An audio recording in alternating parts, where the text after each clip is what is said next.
Welcome to star 4 TV news. Karimnagar జిల్లా చొప్పదండి మండలం కోనేరుపల్లె గ్రామానికి చెందిన గజ్జల నాగరాజు పుట్టుకతోని వికలాంగుడైన ఆయన తండ్రి మరణంతో వృద్ధ తల్లితో కలిసి ఆర్థికంగా తీవ్ర ఇబ్బందులు ఎదుర్కొంటున్నారు. బయటకు వెళ్లాలన్న ఇద్దరు వ్యక్తుల సహాయం అవసరమయ్యే స్థితిలో ఉన్నానని ఆయన తెలిపారు. జీవనోపాధి కోసం ప్రభుత్వం 3 చక్రాల బ్యాటరీ బండి మరియు నెలకు 35 కిలోల బియ్యం అందించాలని విజ్ఞప్తి చేస్తున్నారు. అలాగే వికలాంగుల కోటాలో రుణ సదుపాయం కల్పించి స్వయం ఉపాధికి అవకాశం ఇవ్వాలని ప్రభుత్వాన్ని కోరుతున్నారు.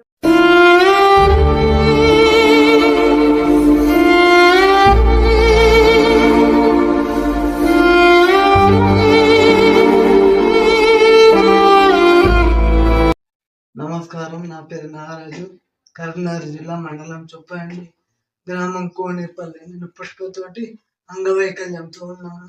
మరి ఎన్నో సార్లు దరఖాస్తు పెట్టుకోవడం జరిగింది. వికలాంగుల కోటాలో సబ్సిడీ లోన్ కోసం ప్రజావాణి కూడా వెళ్ళడం జరిగింది. బట్ ఎలాంటి హెల్ప్ అనేది లేదు. మరి నేను వచ్చే 4,000 పింఛన్తోనే బతుకుతున్నాను. నాకు ఎలాంటి ఆదాయం లేదు. నాకు సహాయం చేయండి. మా అమ్మ వృద్ధురాలు, నాకు 4 అక్క చెల్లెళ్ళు, నేను ఒకరిని వికలాంగుడును, నడవలేని పరిస్థితిలో ఉన్నాను. ఎటు వెళ్ళాలన్నా ఇద్దరి సహాయం కావాలి. వెహికల్కి పోవాలన్నా, ఎటన్నా అప్లై చేయడానికి పోవాలన్నా ఇద్దరు కావాలి. మరి నేను ఎటు నడవలేని పరిస్థితి. నాకు సహాయం చేయండి. దయచేసి ఈ వీడియో చూస్తున్న ప్రతి ఒక్కరు నాకు హెల్ప్ చేయండి. ఎలాగైనా నేను మా అమ్మ వృద్ధురాలు, నాకు వచ్చే పింఛన్తోనే మా అమ్మ చూసుకోవడం జరుగుతుంది. మరి నాకు ఎలాంటి సహాయం అనేది లేదు.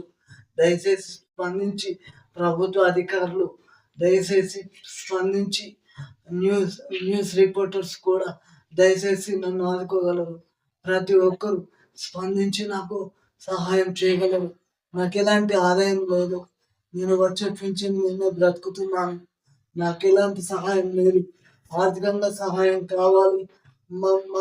మరియు బ్యాటరీ ట్రైసైకిల్ కోసం కావాలి. నాకు హెల్ప్ చేయండి. ఆర్థిక సహాయం కూడా అవసరం ఉన్నది. నేను వచ్చే 4,000 రూపాయలు పింఛన్ నిన్నే బ్రతుకుతున్నాను. ఎవరింటికి వారు వెళ్ళిపోయారు. మరి నేను, మా అమ్మ వృద్ధురాలు, మేమే ఇద్దరం ఉంటున్నాం. నాకు ఏ ఆదాయం లేదు. దయచేసి నన్ను ఆదుకోండి. మా గ్రామం కోనేరుపల్లి, మండలం చొప్పదండి, జిల్లా కరీంనగర్. నా పేరు నాగరాజు, గజ్జల, కోనేరుపల్లి గ్రామం.